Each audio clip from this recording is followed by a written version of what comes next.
Hi guys, it's Frankie from Frankie Tech. Good to see you guys again, and I'm here with my 1 week and final video on the iPhone SE. Yay! All you guys in the comments are probably like, yes, it's finally coming to an end. Guys, look, this phone I know has been very polarizing on this channel, but I just have a few final words I want to share about my time with the iPhone SE. So my main SIM card has been in this iPhone SE for the past week and change, almost 9 days now, and I've enjoyed my experience with this phone. Believe it or not, it's not a bad phone. I know that a lot of people out there want to paint this picture of this phone being the worst phone ever released in the history of phones, or the greatest gift and the greatest value champion of all time. The reality is it's somewhere in between, and we have to have a little bit of perspective on this, guys. The build quality, the wireless charging, the IP67 rating, the actual incredible A13 Bionic performance, the cameras, they've all been great experiences on this phone. But likewise, I've also had slightly negative experiences on this phone. The display is small, guys, and I eventually did get used to typing on this display, but the point is it is still small, and you're going to make more errors when you're coming from a larger phone to this one. And despite what I've said about Touch ID being a great option here in 2020, and the fact that this does have dual speakers, but it still doesn't change the fact that this phone is running a design from 2014. The iPhone 6, like I pointed out, had the same design as this, and yes, those bezels are an eyesore for all you bezel-less Android-loving geeks out there. I get it, it's not going to be the phone for you. But my whole point of reviewing this phone was value.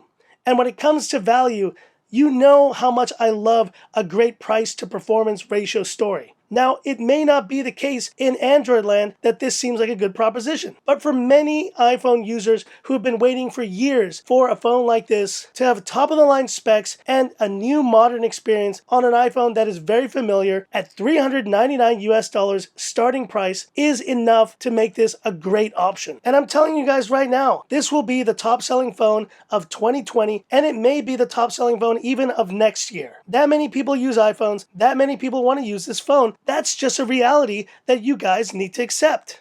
But there are also realities that I need to accept. And the biggest reality, and probably the biggest letdown for me to continue using this phone, is the battery life. And just in the time that I've been using this morning, we started probably at around 60%. We're now down to 44%. And for power users like me, for people who actually need more out of their battery life, I use iPhones a lot for filming, guys. I use them to do my street tech videos, and I really need a battery champ when I'm doing those types of videos. This iPhone SE is not it. But the reality, guys, despite the specs, this phone has actually had better battery life than some of the phones I've tested in the past. And the Pixel 4 series comes to mind, a great series of phones that I loved, but that had really horrendous battery life, even worse than this iPhone SE. Now, for most common users, it's going to be a non-issue, and this one will get them through the day, no issue. But for me, for my needs, and for what I like to do with my phones, I just need a little more. And I really wish Apple had actually included a larger battery capacity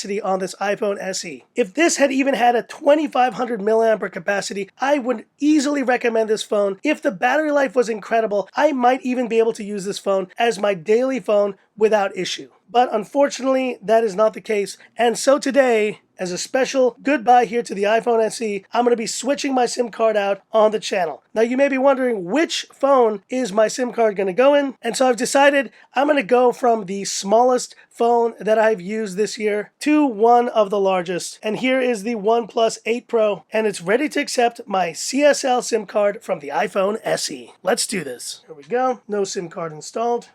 Goes out, pull this out, and let's just close that up. Mobile data is on, and there's my 4G LTE bars. Say hello to my new daily driver, the OnePlus 8 Pro. And so the question you may be asking now is, what is going to happen to this iPhone SE? Well, it's not going anywhere, at least in terms of my own use. This phone is going to serve as a secondary or even B-roll camera for the channel. With 4K 60 FPS, I could literally film a good portion of this channel with this iPhone SE, and I trust the quality. It's a great video shooter, but it just can't be the main phone in my life with that reduced 1820 milliampere capacity. So thank you, iPhone SE, for your service, and good to see you, OnePlus 8 Pro. It's time to have a nice big display that I can enjoy here with this awesome phone here in 2020. So that's it for this video, guys, and hit me up in the comments. And I know a lot of you are out there saying that was the most gratifying thing I've seen on his channel all week.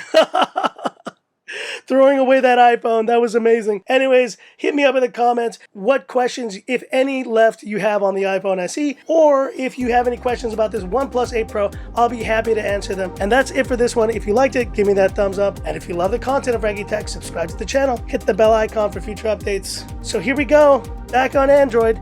And this is where I leave you by saying, this is Frankie Tech signing off. Have a good one.